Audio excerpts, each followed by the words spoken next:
Hallelujah. हे दिवस ते आहे जे उपास आणि प्रार्थना आपण जास्तीत जास्त केली पाहिजे.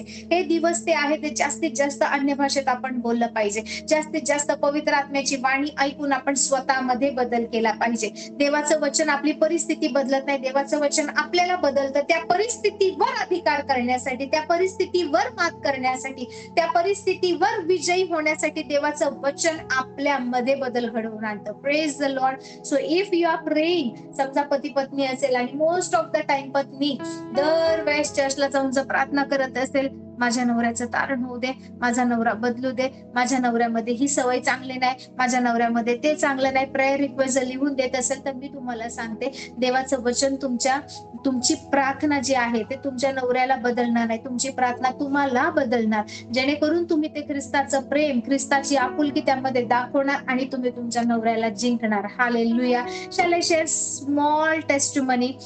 एक छोटीशी टेस्टिमनी मी तुम्हाला शेअर करू. आफ्रिकेमधल्या एका छोट्या शहरात घडलेली आहे ही इतकी सुंदर टेस्टिमनी. मला तुम्हाला दाखवू द्या की देवाच्या राज्याचं सामर्थ्य काय आहे. हालेलुया. एक छोटंसं शॉप होतं आफ्रिकेमध्ये. ऍक्च्युली ही ज्या मिनिस्ट्रीमध्ये टेस्टिमनी घडली आहे ते मेंबर्स, ते सगळेजण आजही आहेत, प्रभूमध्ये आहेत आणि अद्भुत रीतीने देव त्यांच्यामध्ये काम करत आहे. सो त्यांची मी खरी घडलेली टेस्टिमनी, साक्ष आहे त्यांच्या जीवनात कसं ते मी सांगते. सो आफ्रिकेमध्ये जर तुम्ही पाहिलं तर तिकडे बरेच ट्रायबल लोक आहेत, बरेच आदिवासी जमात आहे आणि तिकडे लोक म्हणजे तुम्हाला तिकडे सॉसरर्स, विचक्राफ्ट करणारे, करणी करणारे किंवा डिव्हिनेशन किंवा असे ह्या सगळ्या गोष्टी करणारी बरीचशी लोक दिसतील. त्यांच्याकडे ह्या गोष्टी खूप जास्त चालतात. ओके. आणि तिकडे असं झालं, एक छोटं शॉप होतं परंतु ते खूप चांगलं चालायचं. म्हणजे इतकं चांगला त्या दुकानाचा बिझनेस व्हायचा.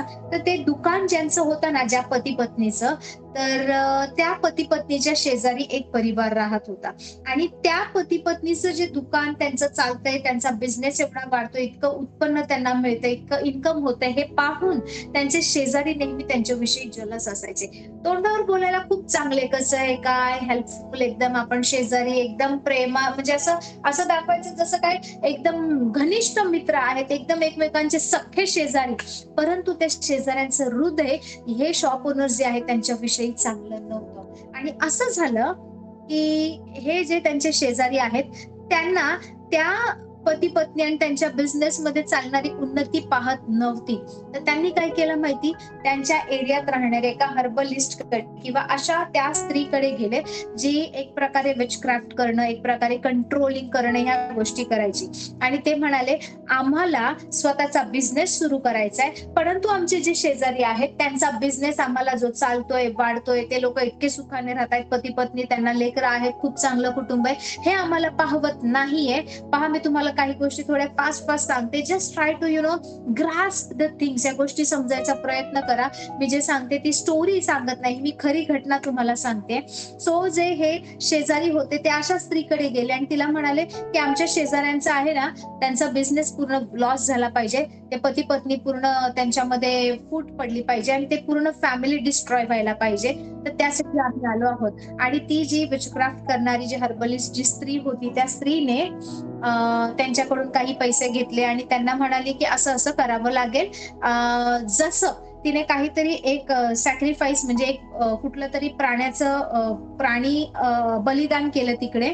आणि ती म्हणाली, आता मी जेव्हा हे प्राण्याचं बलिदान करणार तर या प्राण्याला जसे मुंग्या लागतील, जसे त्याला किडे पडतील, जसे अळी पडतील ना, त्याप्रमाणे तुझ्या शेजाऱ्यांचा नाश होईल, त्याप्रमाणे तुझ्या शेजाऱ्यांचा बिझनेस नाश होईल, त्यांच्या फॅमिलीचा नाश होईल आणि ते लोक कुठेच राहणार नाही. अशा प्रकारे तिने त्यांना ते दाखवलं, ते डेमो दिला आणि जसं तिने ते प्राणी मारला तिकडे, इमिडिएटली त्याच्यात किडे, अळ्या, ह्या सगळ्या अंधकाराच्या गोष्टी आहेत. ओके, या सगळ्या गोष्टी. आणि असं व्हायला लागलं.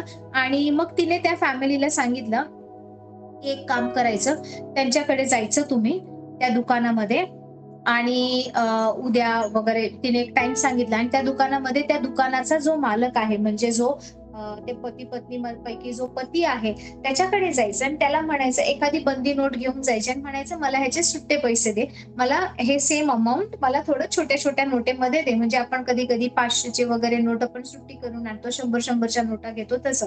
सो मला हे सुट्टे करून आण, म्हणजे जेणेकरून त्याचे जे नोटा आहेत, त्याचे जे पैसे जेव्हा आपल्याकडे येतील मी त्याच्यावर कर्स बोलणार, त्या पैशावर श्राप बोलणार आणि त्याच्यानंतर त्यांच्या दुकानामध्ये कोणी कस्टमर येणार नाही. सो दुसऱ्या दिवशी हे लोकं गेले, शेजारी तिकडे गेले आणि त्या दुकानात ज्यावेळेस शेजारी गेले, स्वतःसोबत असं एक मोठी रक्कम घेऊन गेले, बंदी नोट आणि अ, त्यावेळेस त्या शेजाऱ्याची पत्नी गेली. ओके. बंदी नोट घेऊन गेली आणि ज्यावेळेस ती गेली, तर तो त्या दुकानाचा जो मालक आहे तो नव्हता, पण त्याची बायको दुकानात बसलेली होती. ओके.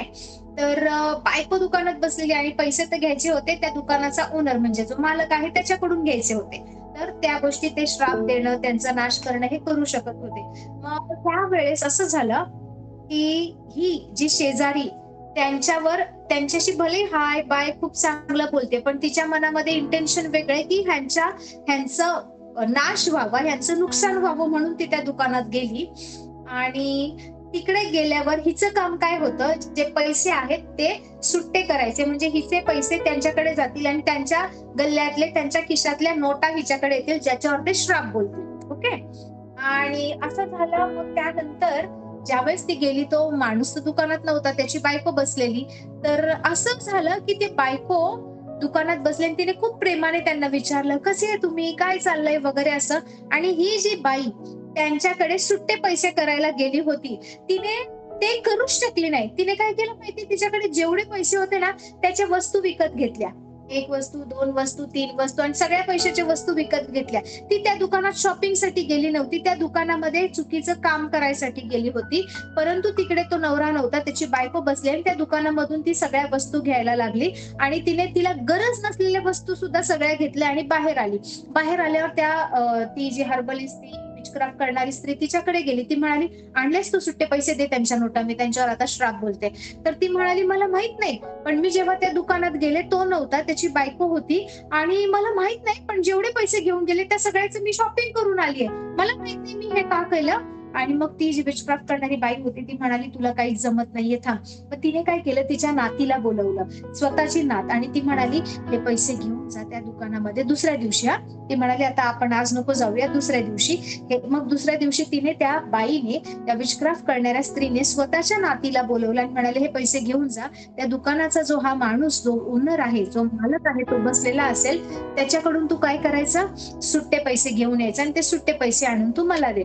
तर ही मुलगी, तिची नात असते 10-12 वर्षाची, ती म्हणते, "काय काय पण तू कशासाठी, मी काय करू, काय आणायचंय?" तर ती म्हणाली, की "तू मला काही विचारू नको, मी सांगते तेवढंच कर, जा तिकडून सुट्टे पैसे घेऊन ये." मग ही मुलगी जाते, नेक्स्ट डेला त्या दुकानात जाते स्वतःसोबत पैसे घेऊन.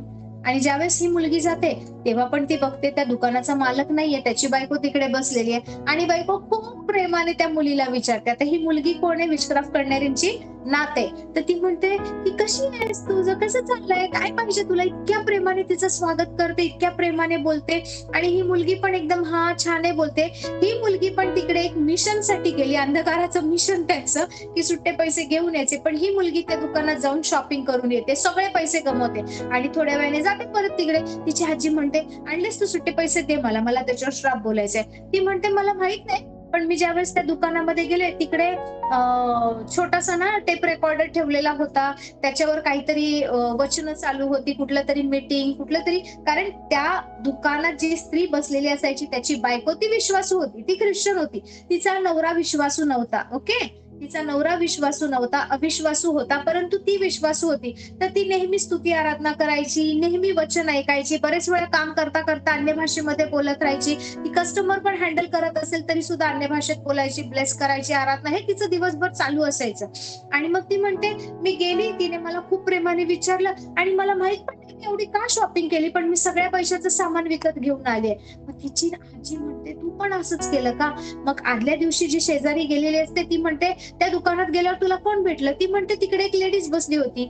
मग ते लोक म्हणतात, "म्हणजे ती लेडीज प्रॉब्लेम आहे, ती जी त्या माणसाची बायको त्या दुकानात बसते ती प्रॉब्लेम आहे. जोपर्यंत ती त्या दुकानात आहे, जोपर्यंत ती वचन ऐकते, जोपर्यंत ती प्रार्थना करते, जोपर्यंत ती अन्य भाषेत बोलते, आपण तिच्या जवळ पण जाऊ शकत नाही, कारण तिच्यामध्ये आग आहे." आता ही जी विचक्राफ्ट करणारी स्त्री आहे, ती म्हणते ह्यांना, की जर तो माणूस असेल, तो जो विश्वास ठेवत नाहीये, तो जर माणूस असेल आणि त्याने जर सुट्टे पैसे दिले, तर मी त्यांच्यावर श्राप बोलू शकते, तर त्यांचं नुकसान होईल, नाही तर मी काही करू शकत नाही. मग ते म्हणतात, "तू स्वतः जा, तू स्वतः काहीतरी कर ना." ती म्हणते, ती जी दुकानाच्या त्या गल्ल्यावर त्या ठिकाणी ती बाई जी बसली ना, त्याची जी बायको आहे ना, ती इतकी आगीने भरलेली आहे ना, की मी तिच्या जवळ पण जाऊ शकत नाही. तिला हात लावायची गोष्ट तर दूर. Praise the Lord, praise the Lord. नंतर मग ह्या फॅमिलीला समजलं, ह्या शेजाऱ्यांना, की त्या वाईट मार्गाने ते त्या दुकानाचा, त्या शेजाऱ्यांचा नाश करू पाहत होते. ते शेजारी अशा परमेश्वराच्या सामर्थ्यामध्ये, अशा देवाच्या अग्नीमध्ये लपेटलेले आहेत, की त्यांच्या जवळही कोणी जाऊ शकत नाही. हालेलुया. आता मी तुम्हाला पुन्हा एकदा सांगते, इथे जो नवरा होता तो अविश्वासू होता. परंतु ही जी बायको होती ना त्याची, ती, नवरा म्हणजे चर्चला नाही जायचा, प्रार्थना नाही करायचा, परंतु बायको प्रार्थना करायची. बायको मध्यस्थी करायची. बायको सगळ्या गोष्टीसाठी देवाची आराधना करायची, देवाला धन्यवाद द्यायची. सो विश्वासणारी एकटी स्त्री होती, म्हणून त्यांचा संसार सुरक्षित राहिला, त्यांचा बिझनेस सुरक्षित राहिला, कोणी जवळ येऊ शकलं नाही. This is the power of the kingdom of God. Never cry, माझ्या घरातून मी एकटीच आहे, माझ्या घरातून असा छळ होतो, मी कसं करू, मला कोणी सपोर्ट करत नाहीये, मी खूप समजावते, मी खूप सांगते, पण कोणी माझं ऐकतच नाहीये, मी किती वचन सांगते, कोणी माझं ऐकत नाही. Forget it. ते ऐकत नाहीये तरी सुद्धा तुमच्या प्रार्थनेमध्ये सामर्थ्य आहे. तुम्ही ती अग्नी धारण करता, तुम्ही त्या आगीमध्ये चालता, की दुरात्मे तुमच्या जवळ येऊ शकत नाही. सो परमेश्वर जसं पाहतो ना, तसं पाहायचा प्रयत्न करा. हालेलुया. जर तुम्हाला कळलं की देवाचं राज्य काय आहे, प्रार्थनेची ताकद काय आहे, परमेश्वराने दिलेला अधिकार काय आहे ना, मी तुम्हाला सांगते, कधीच तुम्ही निराश होणार नाही. जरी निराश झाले ना, खूप इझिली बाहेर पडणार आणि परत देवाच्या सोबत चालणार. ह्या जगामध्ये सगळे आपले फ्रेंड्स नाहीये. Don't trust anybody. Cover your blessings, cover your family, cover your money, cover your food. सगळ्या गोष्टींना येशूच्या रक्ताने झाका. सगळ्या गोष्टींवर देवाचं अभिषेक बोला. सगळ्या गोष्टींसाठी प्रार्थना करा. हालेलुया. असे शेजारी, कदाचित अशी काही लोक असतील जे आपल्या दुकानात किंवा आपल्या घरामध्ये भेटण्यासाठी येत नाही, आपल्या दुकानात खरेदी करण्यासाठी येत नाहीये, तर काहीतरी सैतानी हेतू घेऊन येत असतील. But if we are a prayer warrior, जर आपण प्रार्थनेचे योद्धा आहोत ना, आपल्याला गरजच नाहीये की कोण काय करते हे पाहायची. हालेलुया. कारण आपण त्या अग्नीमध्ये चालतो, आपण त्या सामर्थ्यामध्ये चालतो, जिथे कोणीही आपल्याला स्पर्श करू शकत. So even if you are alone, I am telling you, हा छळ होत असेल तुमचा, हा तुम्हाला नावं ठेवत असतील, तुम्हाला संघर्ष करावा लागत असेल, तुम्हाला नेहमी नेहमी एकटेपणाचा सामना करावा लागत असेल, कदाचित नेहमी तुमच्या सोबत असं घडत असेल की तुम्हाला वाटत असेल की मी आता एक पाऊलही पुढे चालू शकत नाही, मला हे दुःख सहन होत नाहीये, कदाचित असं वाटत असेल मी प्रार्थना करते पण माझी परिस्थिती बदलत नाहीये. पण हे तुम्ही जे डोळ्याने दिसतंय ना, त्यानुसार बोलताय, त्यानुसार बोलू नका. आत्मिक जगात तुम्ही इतके मोठमोठे गड जिंकलेत, इतके इतके युद्ध तुम्ही करत आहात ना, it's amazing. Hallelujah, hallelujah. So देवाचं राज्य कसं आहे माहिती, हे दिसणारं दृश्य स्वरूपातलं राज्य नाही. The kingdom is a transformation of heart and mind. God's kingdom is transformation. म्हणजे तुमचं मन आणि तुमच्या हृदयाचं रूपांतर करणं, ते बदलणं म्हणजे देवाचं राज्य आहे. इन अ वे, त्या ज्या प्रकारे तुम्ही विश्वास ठेवता, बिलीव्ह करता, तुम्ही सार्वकालिकतेसाठी तयारी करता. हालेलुया. सार्वकालिकतेसाठी, या पृथ्वीवरचे काही वर्षासाठी नाही, सार्वकालिकतेसाठी. जस्ट इमॅजिन, ज्या वेळेस स्वर्गारोहण होऊन जाईल, पवित्र आत्मा नसेल, बायबल नसेल, चर्च नसेल, विश्वासू अग्नीने भरलेली लोक नसतील, त्यावेळेस कसं सर्व्हाइव्ह करणार आपण? Don't miss the opportunity. आपल्याला ह्या स्वर्गारोहणात नंबर लावायचे आणि जायचंय. But how? If you are walking in fire, if you are full of fire. Hallelujah. कारण ज्या वेळेस वर आला, दिवे पेटवून भेटायला गेल्या, नुसते दिवे असून उपयोग नाही, जर ते विझलेले आहेत, you are disqualified. You will you will be like, तुम्ही ते दार बंद होईल आणि तुम्ही मागे राहाल. Praise the Lord. Are you understanding? ज्या ज्या वेळेस प्रभू येशू बोला ना, देवाच्या राज्याबद्दल प्रभू बोला, जी सुवार्ता सांगितली ते देवाच्या राज्याचे. And how the kingdom of God works, you know, परमेश्वराचं जे राज्य आहे ना, ते ह्या पृथ्वीवर अधिकार करता आणि आपल्या हृदयात सुद्धा. जर तुम्ही पृथ्वीवर अधिकार करताय हे रेकॉग्नाइज करता आणि तुमच्या हृदयात पण केलं पाहिजे, ह्या गोष्टीकडे जर लक्ष देत नाहीये, त्यामध्ये तुम्ही बदल घडवून आणत नाहीये. जेव्हा तुमच्या हृदयाला वाटतं मी असंच वागणार, मी तसंच वागणार आणि देवाचा आत्मा बोलतोय असं नको करू, हे चुकीचं आहे आणि तुम्ही ती वाणी ऐकत नाही, तर तुमच्या देवाच्या राज्याला तुमच्या हृदयामध्ये तुम्ही कार्य करू देत नाहीये. मग तुम्ही देवाच्या राज्याचे बोलू शकत. Hallelujah. It is always safe, protective, and it is like you will be safe, you will be protected, you will be blessed if you are listening to the Holy Spirit. Hallelujah. Hallelujah. पवित्र आत्म्याला ऐका. देवाच्या राज्याची भाषा कशी आहे? देवाचं राज्य म्हणतात जे पहिले ते शेवटले, शेवटले ते पहिले. Everything is opposite to this world. Hallelujah. जे पहिले ते शेवटले, शेवटले ते पहिले. देवाचं राज्य म्हणतं की जे भग्न हृदयी आहेत, जे तुटलेल्या हृदयाचे ते आशीर्वादित आहेत. Broken are blessed. हालेलुया. देवाचं राज्य म्हणतं जे अशक्त आहेत ना ते सशक्त आहेत. हालेलुया. Praise the Lord. देवाचं राज्य म्हणतं एखादा व्यक्ती मरण पावलीये तर मेलेली नाहीये, झोपलीये, निद्रा घेतेय. देवाचं राज्य म्हणतं जे आत्म्याचे दीन ते धन्य, जे गरीब ते श्रीमंत. हालेलुया. सो देवाचं राज्य चांगलं आहे ना. हालेलुया. या सगळ्यातून तर आपण चाललोय. याचा अर्थ आपण देवाच्या राज्यामध्ये सहज स्वतःला रिपोझिशन करू शकतो. देवाच्या राज्याला घेऊन चाला. देवाच्या राज्यानुसार स्वतःमध्ये बदल घडवा. देवाचं राज्य जसं सांगतंय त्यानुसार करा. तुम्हाला माहितीये मत्तई 5:20 आपण वाचूया. मत्तई 5:20 कोणीतरी वाचा. हालेलुया. प्रभू येशू इथे सांगत आहे, प्रभू म्हणतो मी तुम्हाला सांगतो स्क्राइब्स अँड फॅरिसीज, ओके, शास्त्री आणि परुषी यांच्यापेक्षा तुमची धार्मिकता, तुमचं नीतिमत्व हे अधिक झाल्याशिवाय स्वर्गाच्या राज्यात तुमचा प्रवेश होणारच नाही. म्हणजे इकडे शास्त्री आणि पुरुषांसोबत आपल्याला काय म्हणतो स्पर्धा करायची. God has said this. कोण होते शास्त्री आणि परुषी? शास्त्री म्हणजे शब्दावरून कळत असेल. परुषी आपल्याला माहितीये दे वर द रिलिजियस लीडर्स. ते काय होते? ते धार्मिक पुढारी होते. ते यहुदा धर्माची शिकवण द्यायचे. They were the leaders in Judaism. They were the teachers of Judaism. Hallelujah.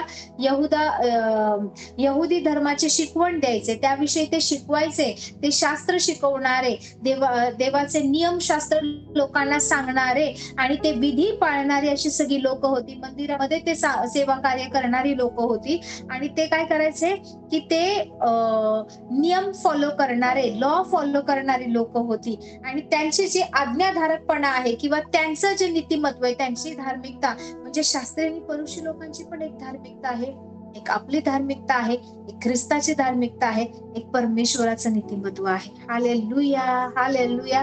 एक दिवस आपण नाही का, एक दिवसात होणार नाही म्हणा, पण आपण ह्या धार्मिकतेबद्दल किंवा नीतिमत्वाबद्दल शिकूया.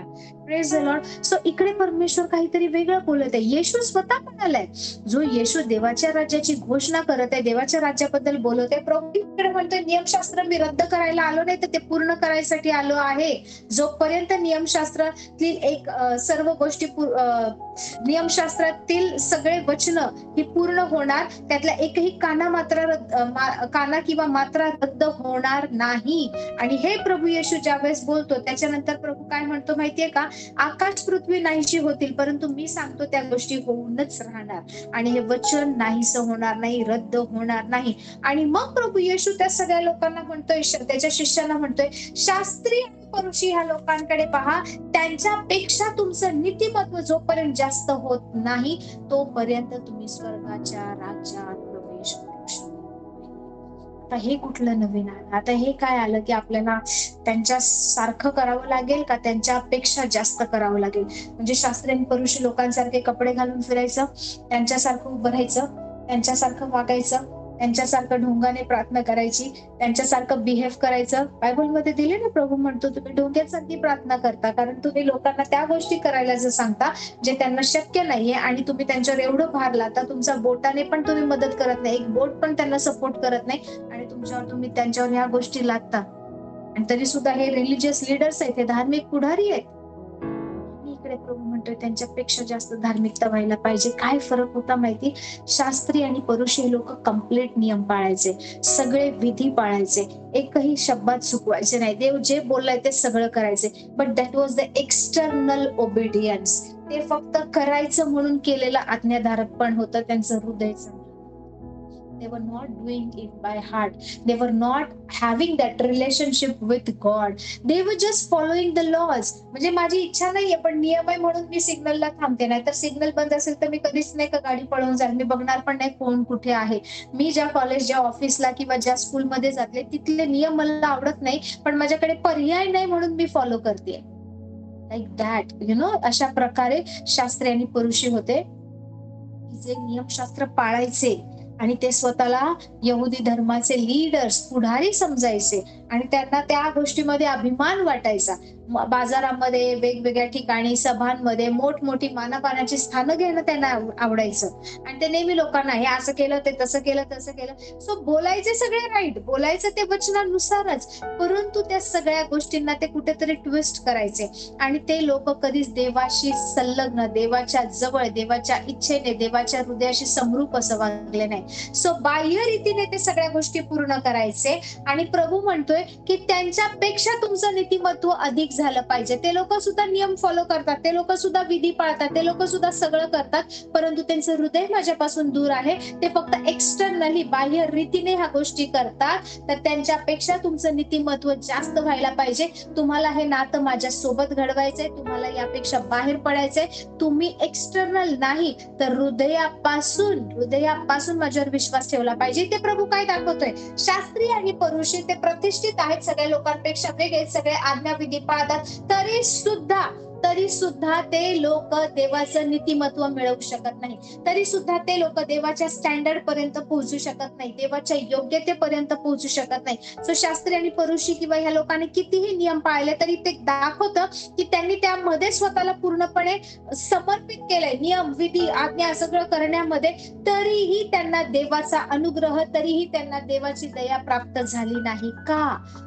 कारण ते स्वतःची धार्मिकता, वचन फॉलो करून, वचन नाही नियमशास्त्र फॉलो करून देवाचं नीतिमत्व मिळवू पाहत होते, जे की नाही. देवाचं नीतिमत्व येशू ख्रिस्ताने बलिदान केल्यामुळे कृपेद्वारे आपल्याला मिळतं. Hallelujah. You are made righteous. Hallelujah.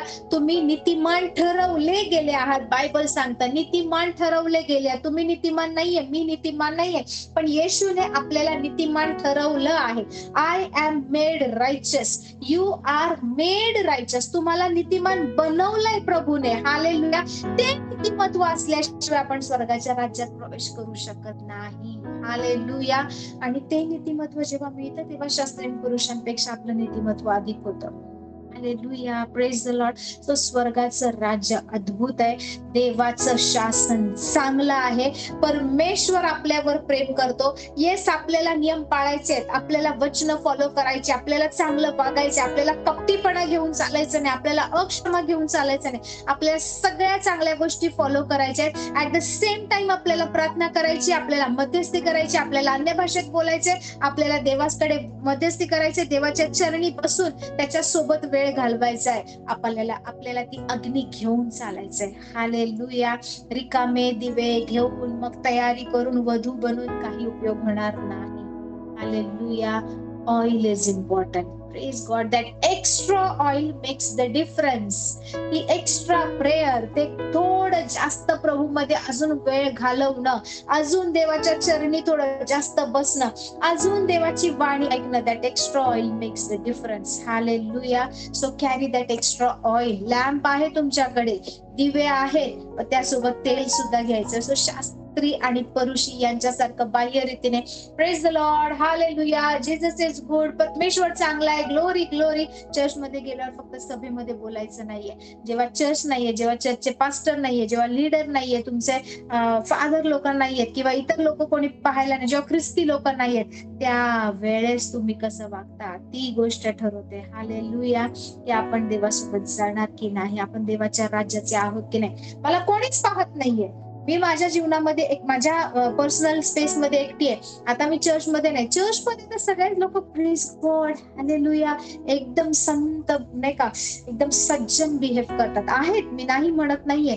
परंतु ज्या वेळेस विपरीत परिस्थिती आहे, परंतु ज्या वेळेस पवित्र आत्मा म्हणतोय उठ आता, झोपू नको, काम कर, आणि मी देवाची वाणी ऐकत नाही, मी म्हणते नाही मी कंटाळली आहे, मी आज थकली आहे, माझ्याने होणार नाही.